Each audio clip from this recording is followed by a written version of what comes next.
Hello, I am Sunil Dutt from Indian Institute of Public Administration, New Delhi, and this module I will be talking to you about is new public administration. Objectives of this lesson. The aim of this unit is to explain to you new public administration as a movement. After reading the unit, you would be able to understand the new public administration movement, outline the significance of each conference, and identify the effects of NPA, that is new public administration. We start with introduction. The emergence of the new public administration or NPA as an alternative perspective was in a long tradition of public administration theory and thought. During the decade of 1960s, the government and its administrative arm came under heavy pressure from social and political forces for a range of issues: civil rights, higher education, social welfare, law and order, and urban infrastructure and conditions. To the academics, inadequacy of public responses to problems of poverty in the United States and to the morality of a systems analysis based war in Vietnam reflected the inadequacy of the current public administration as a thought. Now, we start with the Minnowbrook Conference, which took place in 1968. A conference at the Minnowbrook, Syracuse University, New York, was organized in 1968, which led to the formation of new public administration scholars concerned with the theoretical foundations, research foci, and methodological sophistication of public administration as an academic field, and those who were more action directed, more concerned with the impacts of failures of public policies, all came together at Minnowbrook. Referring to the new public administration movement as a new romanticism, Waldo says that it was a part of the rebellion of youth and the counterculture of the non-Marxian left, but the seeds had been sown much earlier, and the following may be considered the landmarks in the growth and emergence of new public administration. The Honey Report on Higher Education for Public Services 1967, the Conference on the Theory and Practice of Public Administration 1967, and thirdly, the Minnowbrook Conference 1968, fourthly, publication of a Toward a New Public Administration, the Minnowbrook Perspective, edited by Frank Marini 1971, and publication of Public Administration in a Times of Turbulence, edited by Dwight Waldo 1971. The above reports and publications did reflect pessimism about the state of public administration and its organizing values, conceptual frameworks, and definition of good practices inherited from the 1940s and 1950s. The inherited field adhered to a positivistic approach to phenomena and a limited view of rationally emphasized efficiency and economy to the exclusion of other values, and promoted centralized and hierarchical forms of organization. The old public administration was unable, according to its critics, to deal with rapidly changing social, economic, and political orders. The new public administration criticizes the old public administration for its lack of an explicit ideological philosophical framework, and supported an activist role for the administrators in the pursuit of social equity. Savage says, there is growing evidence that the institutions of public administration have failed to finish what they set out to do, and worse, are now suspected of aggravating or intensifying the very problems they were designed to solve. It was felt that a regenerated public administration could become relevant to an agitated society and serve as the instrument for guiding social change.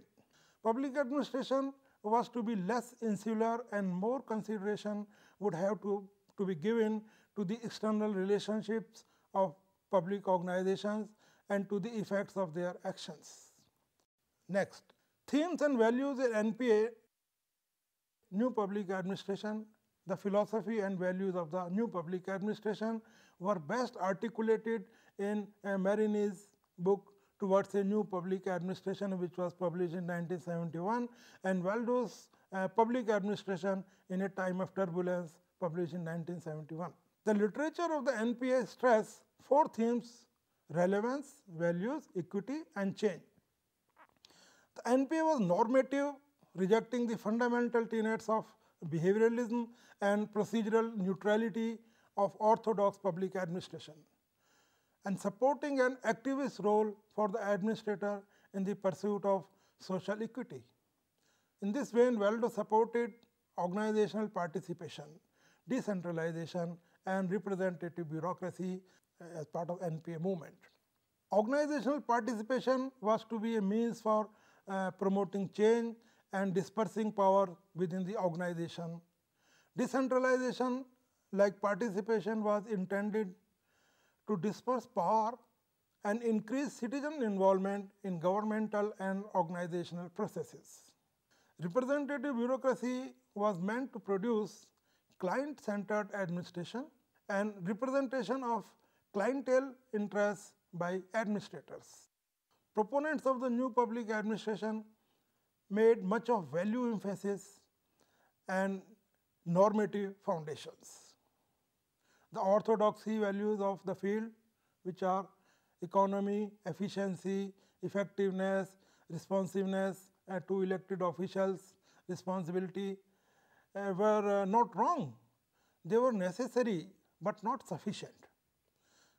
Other deserving values were citizen responsiveness, worker and citizen participation in decision making, the equitable distribution of public services, and provision of a range of citizen choices and administrative responsibility for program effectiveness. With greater sensitivity to these values, public administration would become truly relevant and satisfy its primary normative premise, which is the purpose of public organization is the reduction of economic, social, and psychic suffering and the enhancement of life opportunities for those inside and outside the organization. Now we come to effects of a new public administration. What were the effects on the discipline? In the new public administration field, a new breed of administrator would not make the separation of politics and administration. By dint of heightened sensitivity in administrators, continued organizational development, and a desire for change, which is this new public administration might well foster a political system in which elected officials speak basically for the majority and for the privileged minorities, while courts and administrators are spokesmen for disadvantaged minorities. The new public administration reasserted a conceptual factionalism among academics of the 1960s and 1970s and generated yet another intra-field debate as to the newness, feasibility, and purpose of the contemplated changes. Some scholars argued that the new paradigm betrayed the public interest by encroaching upon authority of the elected officials. For the professional practitioner, the new value emphasis and liberation from the field's orthodoxies carried costs, especially legitimacy costs. Thus, Rosenblum wrote that liberation makes it impossible to insist that the civil servants are politically neutral in its policy sense. They may be blatant and open advocates of policy positions. Moreover, when they disagree with one another, it is clear that their technical expertise cannot be basis for their exercise of public authority. Where then will the liberated public service find its legitimacy? This was the question. New public administration explicitly argued that legitimacy would flow from advancing social equity. It is difficult to assess the effects of new public administration. Minnowbrook ideas that inspired young academics in 1968 did not always serve the line administrator. On the policy and administrative turbulence of the later 1960s and early 1970s, Campbell reflected, as the students of administration are questioning the very foundations of their discipline, the practitioners of art are being confronted by those affected by their actions. Unable to hide behind claims of professionalism, expertise, and political neutrality, the administrator found himself daily challenged by those whom he supposedly served. Commenting upon the NPA movement as a reflection of the conflict of youth versus age, Waldo further observes that children's crusades and youth movements have not on the whole written happy, brilliant pages in the history of civilization. The NPA failed to develop a coherent intellectual framework that could gather widespread support. But the Minnowbrook influence runs like a thread through the fabric of academic public administration as it evolved from the 1970s into 1980s. Rather than adding a layer or strata to these introduced earlier by the political science, policy or generic approaches, the influence of the new public administration pervades and influences them all. Now we see what Waldo says, his views on NPA. The basic themes of new public administration were participation, decentralization, and representative bureaucracy. Participation was supported both as a political process and as an organizational process. Political participation was seen as a means of dispersing power and increasing citizen involvement in the government. The movement rejected both simple majoritarianism and pluralism in favor of alternatives described by Waldo as ranging from organic communitarianism to moral and political elitism.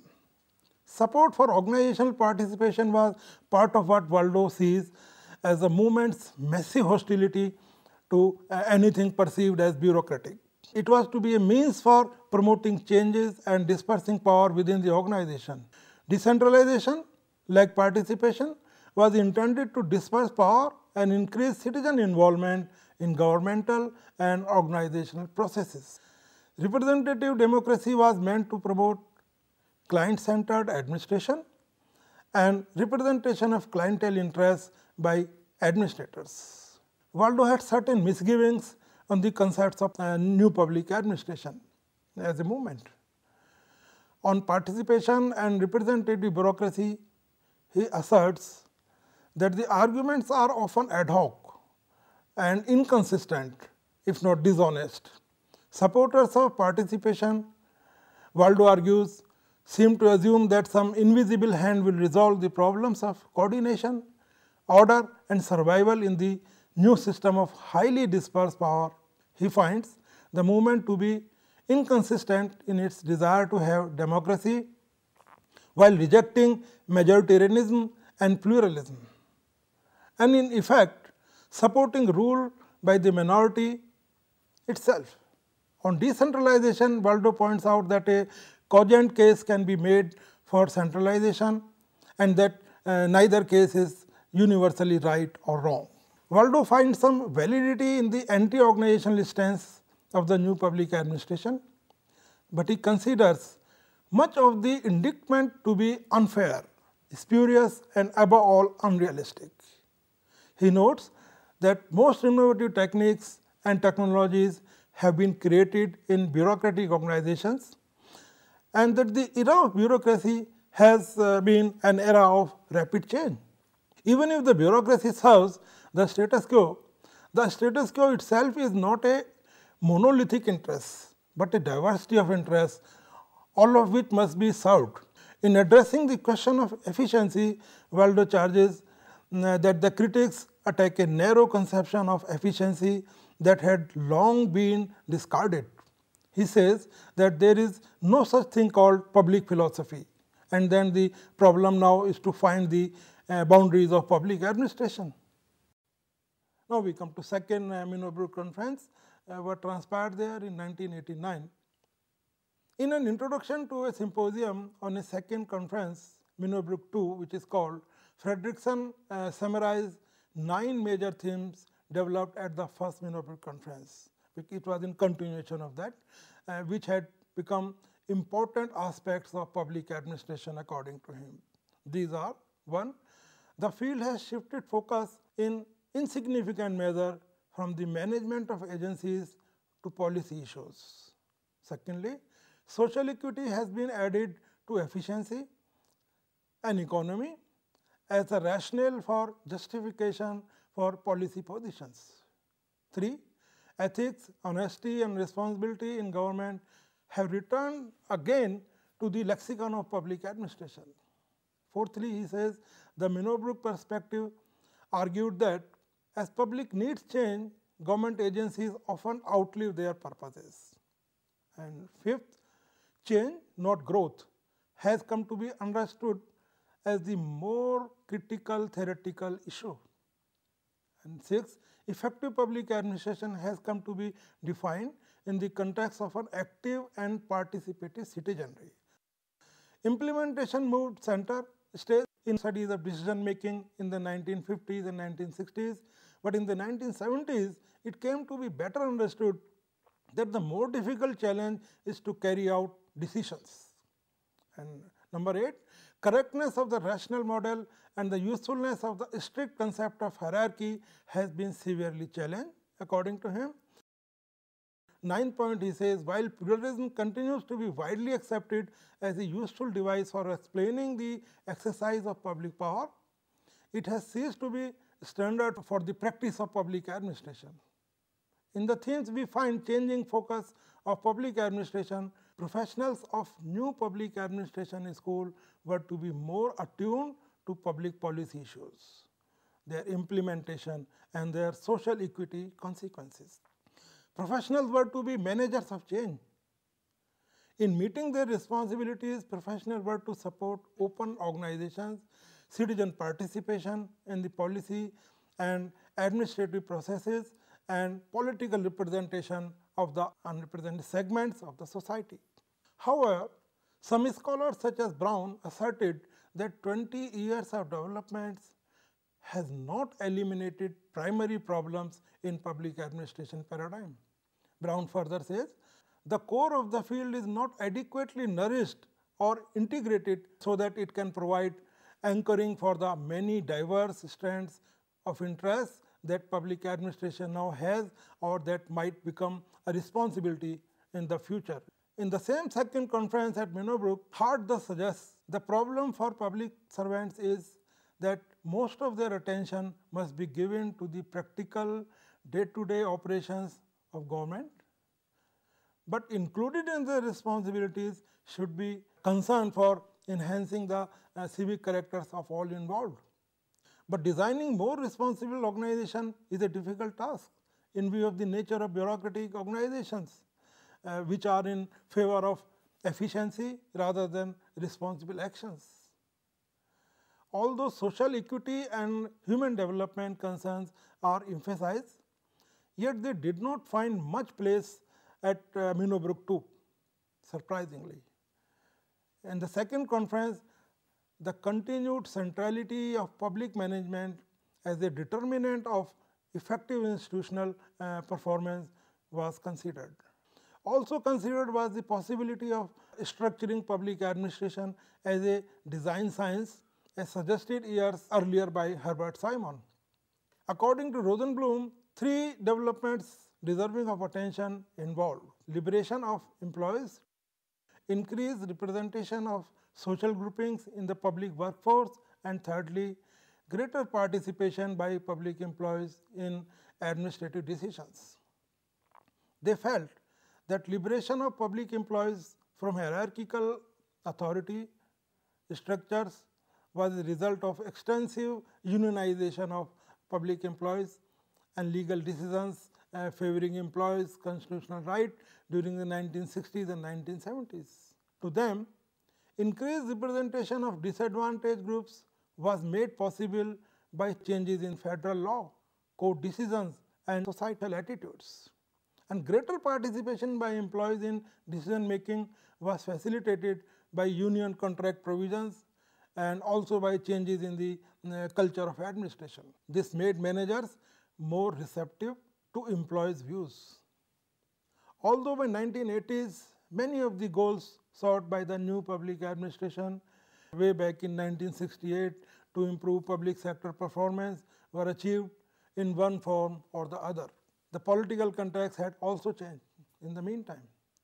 In Graham and Rosenblum, they comment that in 1988, much more than in 1968, the politics of public personal administration does not deal with activism or equity, but with the recreating confidence in the expertise and ability of competent and politically neutral career administrators.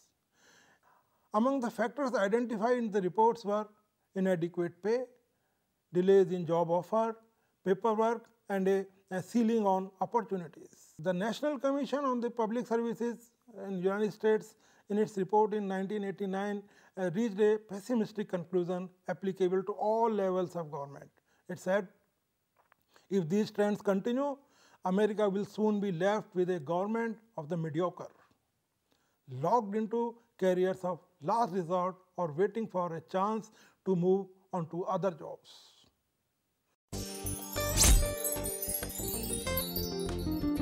According to Dwight Waldo, new public administration is a major development in contemporary public administration. Its emergence was seen as an alternative perspective in a long tradition of administration theory and thought.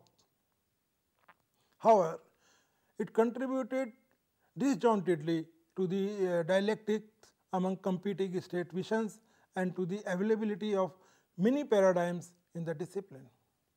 As a body of thought, it affected the reflections of and about professionals in the public administration community.